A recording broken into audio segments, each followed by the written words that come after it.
Dia ini sempat juga ada jejak digital Yati Pesek. Yati Pesek dihina sama dia, sama orang yang aku gus-gus ini, gus-gus. Yang mendingan Gus Nur. Gus Nur itu dibilang hak tuh hak, batil tuh batil. Bener salah jelas, kritiknya rejim. Rejim yang berkuasa, yang dolim, kan gitu. Siapapun rejimnya, itu Gus Nur. Tapi kalau Gus yang satu ini, orang biasa, rakyat biasa, pedagang es teh, bahkan sinden, pelawak, itu semuanya dikritik habis sama dia. Kacau, kacau. Gus Miftah hina sinden Yati Pesek. Untung jelek. Coba kalau cantik jadi lonte. Kata siapa? Kata Miftah. Ya kan? Kayak gini. Jangankan gelar. Makin banyak anak umat Islam yang subscribe media-media Islam daripada kita subscribe media-media maksiat. Assalamualaikum warahmatullahi wabarakatuh. Jumpa lagi Al-Fakir Abi Faisal. Pada kesempatan hari ini saudara, Jumat Barokah 6 Desember 2024. Bagaimana keadaan saudara dan keluarganya? Semoga semuanya sehat walafiat, mulia barokah. Amin. Allahumma amin. Amin ya rabbal alamin. Masih panjang umur perubahan, panjang umur perjuangan. Nggak mau berubah, nggak mau berjuang. Apa kabar otak? Otak, mana otak? Mana otak ya? Aduh, ini orang ini harus dipecat nih, dipecat, ya kan? Mau apapun alasannya, mau nggak sengaja, mau spontan, kan ya udah.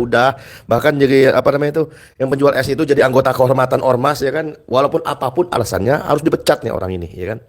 Nggak sesuai, namanya kerukunan tapi keonaran isinya, ya namanya utusan tentang kerukunan tapi isinya keresahan, ya kan? Mengundang keresahan. Bukan kali ini aja, ternyata dulu pernah. Yang namanya Gus ini saudara, bukan sekarang aja dibilang goblok lah penjual es teh, dulu juga pernah ada. Dia ini sempat juga ada jejak digital Yati Pesek. Yati Pesek dihina sama dia, sama orang yang aku gus-gus ini, gus-gus. Yang mendingan Gus Nur. Gus Nur itu dibilang hak tuh hak, batil tuh batil. Bener salah jelas, kritiknya rejim. Rejim yang berkuasa, yang dolim, kan gitu. Siapapun rejimnya, itu Gus Nur. Tapi kalau Gus yang satu ini, orang biasa, rakyat biasa, pedagang es teh, bahkan sinden, pelawak, itu semuanya dikritik habis sama dia. Kacau, kacau. Gus Miftah hina sinden Yati Pesek. Untung jelek. Coba kalau cantik jadi lonte. Kata siapa? Kata Miftah. Ya kan? Kayak gini. Jangankan gelar jabatan utusan presiden, sebagai seorang dai aja dia nggak pantas. Nggak pantas. Nah, bagaimana menurut saudara? Komentar di kolom komentar. Nah, ini ada orang dekat Prabowo nih saudara. Orang dekat Prabowo mengatakan tidak Sumi Dasko tentang status Miftah Maulana sebagai utusan presiden. Apa nih statusnya? Wakil Ketua DPR Sumi Dasko Ahmad menanggapi desakan masyarakat agar penceramah Miftah Maulana dicopot sebagai utusan presiden. Dasko menyerahkan sepenuhnya keputusan tersebut kepada pemerintah. Kemudian utusan presiden tentunya dalam hal ini bisa memberikan jawaban apakah pemerintah, karena jawaban tersebut adalah jabatan setara setingkat menteri. Jadi kalau mau nanya ke Dasko apakah ada sanksi, nggak ada sanksi. Itu nggak bisa dijawab karena bukan kewenangan Dasko, kata Dasko sendiri saudara. Namun Dasko meminta aspirasi masyarakat juga didengar pemerintah. Dalam hal ini rezim Presiden Prabowo, ya kan, agar Miftah melakukan introspeksi dan evaluasi sebagai pembantu Presiden Prabowo, saudara. Nah, justru ini yang jelas ada faktanya, keonaran, keresahan. Ada faktanya, ya kan. Justru yang faktanya nggak ada, emang kadang-kadang dicari-cari, ya kan, seperti itu mah ini ada demo khilafah, ada demo makar-makar, bendera HTI, bendera ormas terlarang, dah, pret. Gak ada faktanya, ya kan, cuman aksi damai, udah aksi terus pulang, ya kan, ditakut-takutin, ya kan, dihalusinasi, berasumsi dengan khayalan tingkat dewa. Gak ada faktanya, gak pernah ada faktanya. Beda lah antara sosis, sisis, ya kan, dengan HTI, dengan FPI, beda, semuanya beda. Kok bisa disama-samain itu? Ada apa sebenarnya? Apakah pengen proyek ataukah pengen cair lagi atau gimana? Hah. Nah, sekarang persoalannya, benarkah masalah utama kita adalah kekuasaan harus diisi oleh orang yang katanya ngaku-ngaku Gus, ngaku-ngaku Ustadz, ngaku-ngaku Dai, ngaku-ngaku ajengan, ngaku-ngaku ulama? Apakah kekuasaan di Indonesia ini harus diisi orang-orang yang ngaku-ngaku sebagai ahli ilmu? Ternyata nggak cukup, saudara. Kita coba lihat. Al-Fakir beberapa kali menerima pesan, baik itu perorangan maupun di grup, tentang perlunya katanya umat Islam bisa memegang kekuasaan negara, khususnya orang-orang yang notabene Gus-Gus, Ustadz, Kiai, Dai, Mubalik, dan lain sebagainya. Apakah benar? Tentulah kekuasaan bukan sembarang kekuasaan. Kalau kekuasaan di dalam politik demokrasi ala barat Yunani kuno, lihat Mahfud MD aja pernah bilang, malaikat masuk di dalam kekuasaan yang sekarang, sistem yang sekarang, itu jadi iblis. Itu malaikat, ya kan, kata Mahfud MD. Nah, sekarang kita bahas komentarnya Mahfud MD. Jangankan Pak Malaikat, Gus aja kalau masuk ke sistem di negeri ini jadi apa coba? Hah, saudara tambahin dah sendiri dah kolom komentar, ya kan? Ternyata kunci kebangkitan umat itu, jawabnya tentu saja bukan seorang alim, seorang yang ngaku ustadz, seorang yang ngaku gus, dapat jabatan di dalam pemerintahan, bukan itu. Ternyata adalah pemimpin baik dan sistem yang baik pula. Kekuasaan akan dipegang oleh orang yang baik dan sistem yang amanah pula, sistem yang baik pula. Tentulah bersumber dari yang maha baik dan maha benar, sehingga melahirkan SDM yang profesional, amanah dan capable. Nah, kekuasaan itu ibarat pisau bermata dua, ia bisa membangun dan juga merusak. Semakin besar kekuasaannya, semakin pula besar juga godaannya, ya kan? Seorang pemimpin di dalam sistem yang baik dengan kekuasaan besar akan mudah melakukan berbagai macam kebaikan. Sebab kekuasaan berada di satu tangan dan tidak terbagi-bagi di dalam sistem yang baik. Nah, sistem kekhilafahan akan dengan cepat melakukan perbaikan jika pemimpin itu mumpuni. Jangankan orang yang notabene di ngaku-ngaku gus, ngaku-ngaku ustadz. Seorang sahabat aja, Abu Zar Al-Ghifari, itu nggak dikasih jabatan oleh Nabi SAW. Karena nggak sembarangan itu, nggak semudah itu. Nggak semudah balikin telapak tangan kan gitu. Harus orang yang punya kemampuan, harus mumpuni. Tetapi jika pemimpin itu tidak bermutu, maka akan cepat pula kehancuran negara itu atau negara manapun.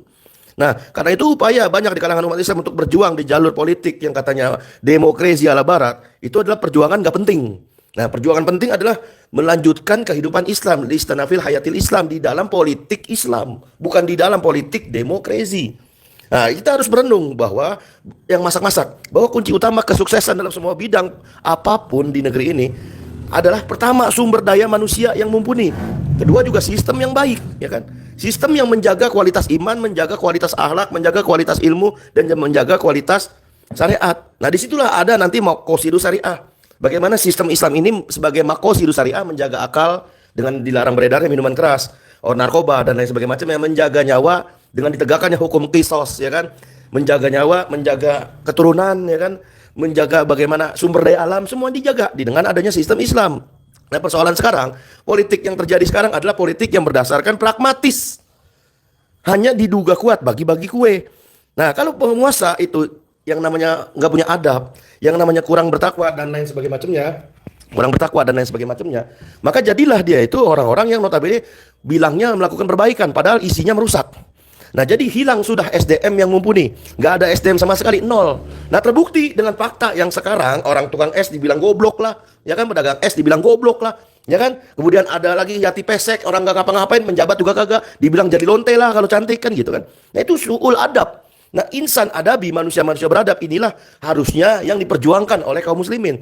Bukan notabene sistem yang melahirkan manusia-manusia yang beradab. Nah, sistem yang melahirkan manusia beradab hanya ada di dalam sistem Islam. True leaders, benar-benar kepemimpinan yang hakiki, akan mampu memimpin bidang apapun, iman, politik, ekonomi, kesehatan, ya kan, dan lain sebagainya macamnya. Inilah yang juga diingatkan banyak ulama, salah satunya Kiai Haji Hadratus Syekh Hasyim Asy'ari. Beliau mengatakan dalam kitab Adabul Alim wal Muta'alim bahwa tauhid mewajibkan wujudnya iman. Barang siapa tidak beriman, maka dia tidak bertauhid. Nah, dan iman mewajibkan syariat, maka barang siapa yang tidak syariat padanya, maka dia tidak punya iman dan tidak bertauhid. Dan syariat mewajibkan adanya adab. Maka barang siapa tidak beradab, maka tidak ada syariat, tidak iman, dan tidak ada tauhid padanya. Itu kata Kiai Haji Hadratus Syekh Hasyim Asy'ari rahimahullah, semoga Allah merahmati beliau. Nah, itulah garis besar, ya kan, benang merah yang besar, bagaimana yang membedakan antara sistem Islam dengan sistem yang notabene politik demokrasi ala barat. Penguasa-penguasa yang su'ul adab. Jangankan bicara kepada para cukong-cukong, para taipan-taipan, para bandar-bandar yang notabene yang kejadian sekarang ada di PIK 2. Harusnya Miftah ini dengan keulamaannya, dengan otaknya yang ngaku ulama, dia ini amar ma'ruf nahi mungkar. Nah, itulah yang namanya ukhrijat linnas. Umat terbaik, bukan hanya sekedar manusia yang bermanfaat. Khairun nas anfa'uhum linnas, itu manusia bermanfaat, bagus. Cuman umat Islam ini adalah umat yang terbaik. Syaratnya ta'muruna bil ma'ruf wa tanhauna 'anil munkar wa tu'minuna billah. Nah, inilah yang harus dilakukan oleh Miftah dan gerombolannya yang ketawa-ketawa itu. Dia harusnya amar ma'ruf nahi munkar kepada kasus rakyat yang ada di PIK 2, rakyat yang ada di Rempang, emas kita yang hari ini dikuasai oleh Freeport, nikel kita yang hari ini dijual belikan bebas kepada asing maupun asing, minyak dan gas kita yang hari ini dijual murah, bahkan diakuisisi dengan kedok saham, ya kan, oleh asing maupun asing. Inilah yang harus dilakukan oleh Miftah Maulana, bukan Miftah Maulana menghina-hina, mengkritik-mengkritik, yanti lonte, yanti pesek lonte, mengkritik pedagang es goblok. Bukan itu. Itu bukan ukhrijat linnas. Tapi udah bukan umat yang terbaik lagi, tapi umat yang mundur. Makanya nggak salah Imam Al-Ghazali sendiri bilang, rusaknya rakyat karena rusaknya penguasa. Rusaknya penguasa karena ulamanya nih model kayak gini nih. Model kayak gini. Cinta dunia dan takut mati. Nauzubillah min dzalik. Semoga kita semua tetap istiqomah di barisan habaib dan ulama lurus. Amin. Allahumma amin. Yang sama-sama memang sebagai umat yang terbaik, umat Islam, kuntum khairul ummah, umat yang terbaik, terus menyuarakan kebenaran, melawan kebatilan. Ya kan? Ta'muruna bil ma'ruf wa tanhauna 'anil munkar wa tu'minuna billah. Bukan sebaliknya. Bukan sebaliknya. Justru menyodorkan yang namanya kemungkaran dan mencegah kemakrufan. Nauzubillah min dzalik. Siapa saja dia, mau miftah kayak mau 1000 miftah kayak mau 1 juta miftah kayak, ya kan? Kalau dia SDM-nya sebagai ulama, sebagai dai, ngakunya Gus, dia malah menjadikan Al-Qur'an di belakang dia. Semoga Allah Subhanahu wa taala menghancurkan sehancur-hancurnya dunia maupun akhirat. Amin. Allahumma amin. Izin pamit. Wassalamualaikum warahmatullahi wabarakatuh.